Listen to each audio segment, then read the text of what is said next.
प्रिय विद्यार्थियों, हिंदी कक्षा 10 यूपी बोर्ड। आज मैं धनुष भंग शीर्षक से तुलसीदास जी द्वारा रचित काव्यखंड की व्याख्या करूंगा। देखें, ये धनुष भंग पहले दोहा है। उदित उदयगिरि मंच पर रघुवर बाल पतंग, बिकसे संत सरोज सब हर्षित लोचन भृंग।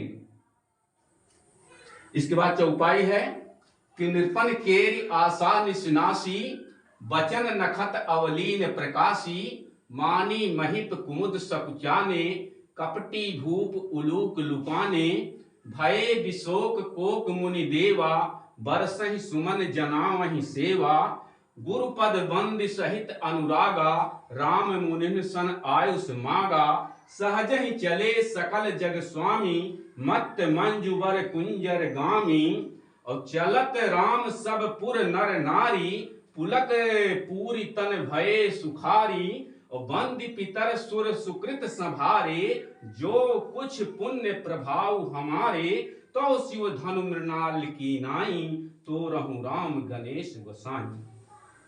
अब पहले इसका संदर्भ देखें। संदर्भ इस तरह से होगा कि प्रस्तुत पद्यांश हमारी पाठ्य पुस्तक काव्य संकलन के धनुष भंग नामक शीर्षक से लिया गया है। इसके रचयिता गोस्वामी तुलसीदास जी हैं। अब प्रसंग इसका क्या होगा? प्रसंग में ये होगा कि जनकपुर में सीता का स्वयंवर हो रहा है और राजा जनक का जो प्रण है कि जो धनुष को तोड़ेगा उसी के साथ सीता का विवाह होगा।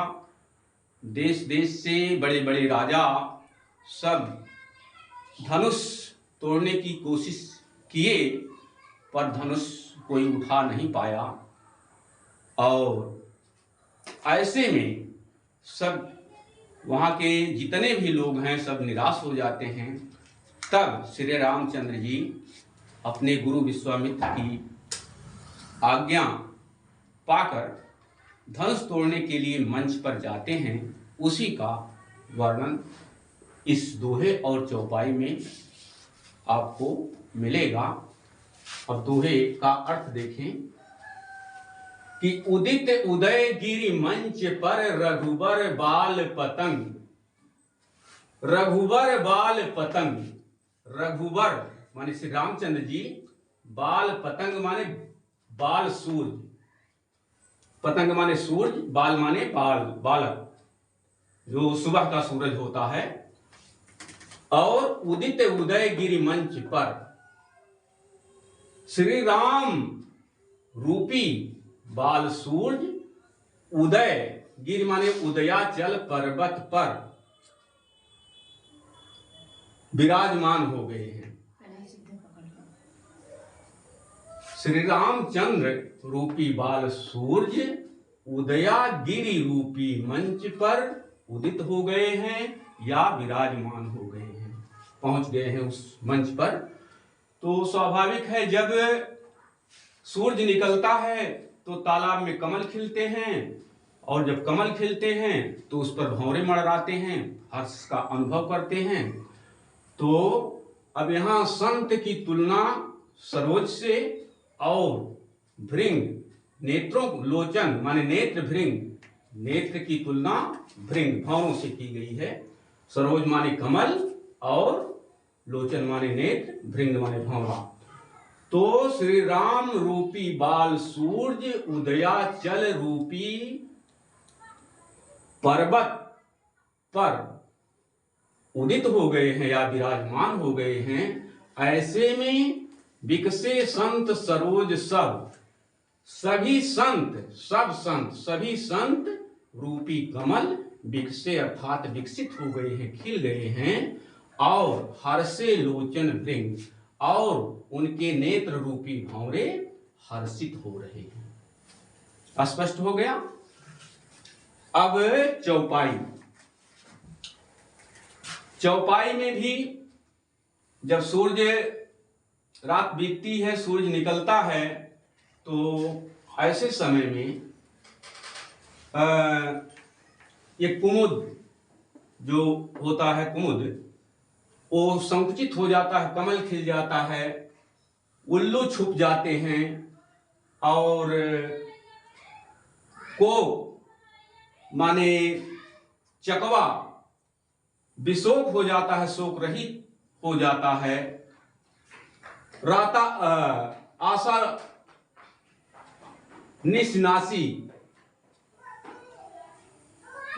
रात्रि गायब होती है और नक्षत्र में प्रकाश नहीं रहता है।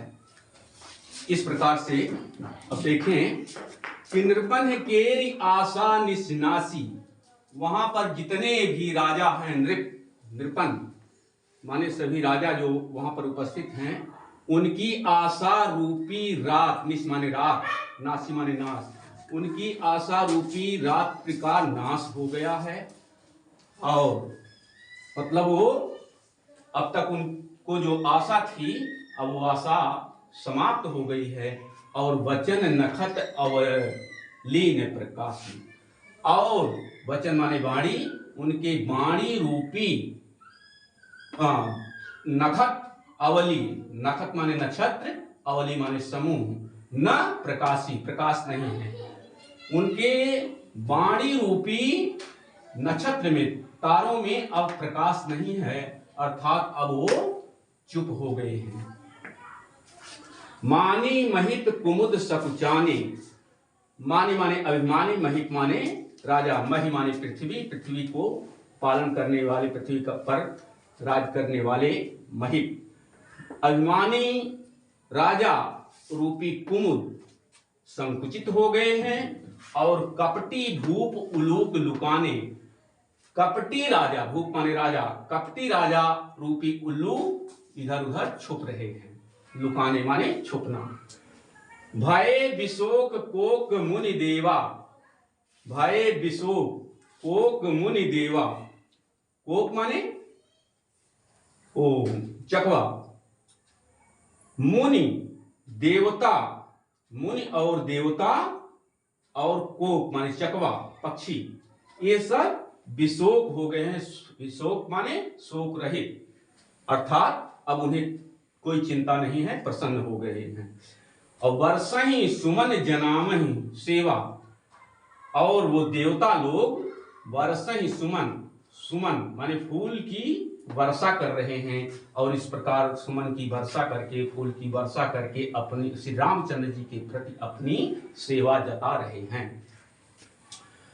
आगे, गुरु पद बंदी सहित अनुरागा, श्री रामचंद्र जी अपने गुरु के पद माने चरण की वंदना करके, सहित अनुरागा प्रेम पूर्वक, अनुराग माने प्रेम, प्रेम के साथ उनके चरणों की वंदना करके, राम मुनिन सन आयुष मांगा, श्री रामचंद्र जी सभी मुनियों से आयुष माने आज्ञा मांगते हैं धनुष तोड़ने के लिए। तो इसके बाद आज्ञा लेकर के धनुष की तरफ बढ़ते हैं। किस प्रकार से चलते हैं? सहज ही चले सकल जग स्वामी, श्री रामचंद्र जी जो समस्त जग के, सकल माने समस्त संसार के स्वामी हैं, मालिक हैं, वो बड़े सहज भाव से चल रहे हैं।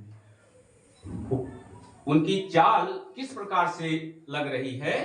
जिस प्रकार से मत मंजुबर कुंजर गामी, जिस प्रकार से एक मतवाला, मत माने मतवाला, मंजू माने सुंदर, वर माने श्रेष्ठ, कुंजर माने हाथी, गामी माने गमन करता है, जाता है। श्री रामचंद्र जी जो समस्त संसार के मालिक हैं, आज उस मंच पर ऐसे चल रहे हैं, इतने सहज भाव से चल रहे हैं। जिस प्रकार से एक मत वाला सुंदर श्रेष्ठ हाथी अपनी मस्ती की चाल में गमन करता है, चलता जाता है, बढ़ता जाता है। तो चलत राम सब पुर नर नारी, श्री रामचंद्र जी के चलने का जो लालित्य है उसे देखकर उस पुर के, मिथिलापुर के नर और नारी सब राम जिस प्रकार से चल रहे हैं उस लालित्य को देखकर समस्त वहां के समस्त नर और नारी पुलक पूरी तन पूर्ण रूप से पुलकित हो रहे हैं, रोमांचित हो रहे हैं, तन भय सुखारी और अपने शरीर में सुख का अनुभव कर रहे हैं। आगे, बंद पितर सुर सुकृत संभारे। अब वहां के निवासी जो हैं वो बंद पितर सुर सुकृत संभारे, अपने पितरों की, देवताओं की वंदना करते हैं और सुकृत माने पूर्ण रूप से सुकृत पुण्य के प्रति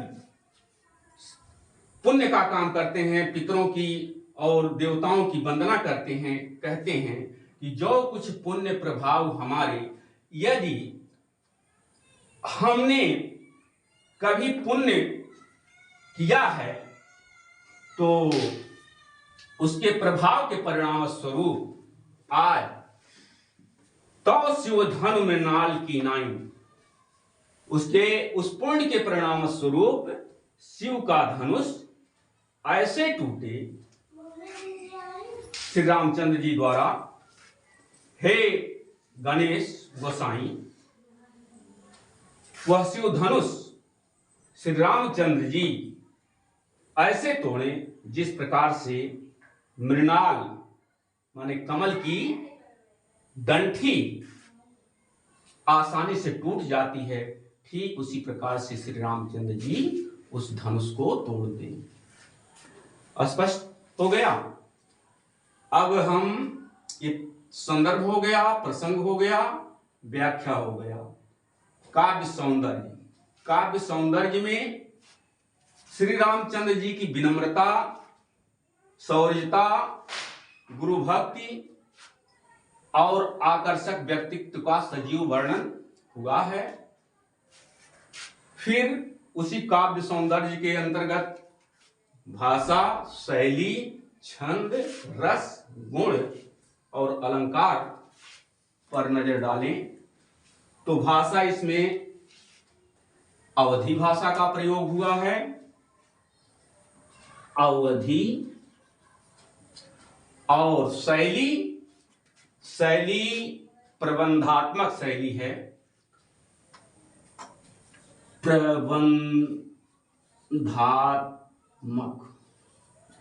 प्रबंधात्मक शैली है।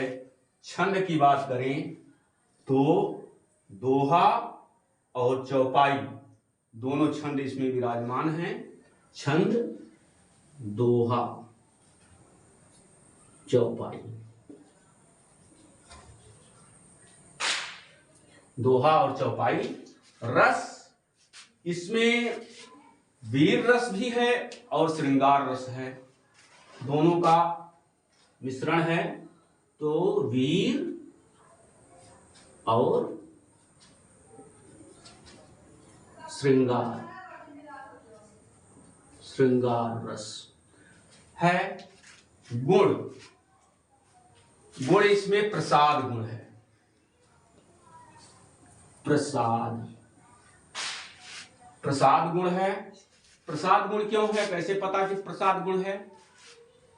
जब कोई चौपाई या कोई काव्य पढ़ने पर हमें पढ़ते ही उसका अर्थ हृदयग्राह्य हो जाए तो हमें समझ जाना चाहिए कि प्रसाद गुण है। और अलंकार, अलंकार इसमें जगह जगह पर रूपक अलंकार है। यहाँ पतंग, सूर्य की तुलना श्री रामचंद्र से की गई है और जगह जगह इस प्रकार से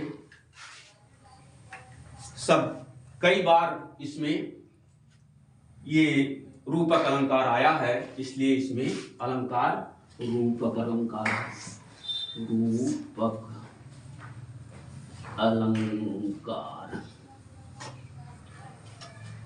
इस प्रकार से ये धनुष भंग का दोहा नंबर 1 और उससे संबंधित चौपाई की व्याख्या समाप्त हुई। और आज के लिए बस इतना ही। कृपया वीडियो अच्छा लगे तो हमारे चैनल को सब्सक्राइब करें। नमस्कार।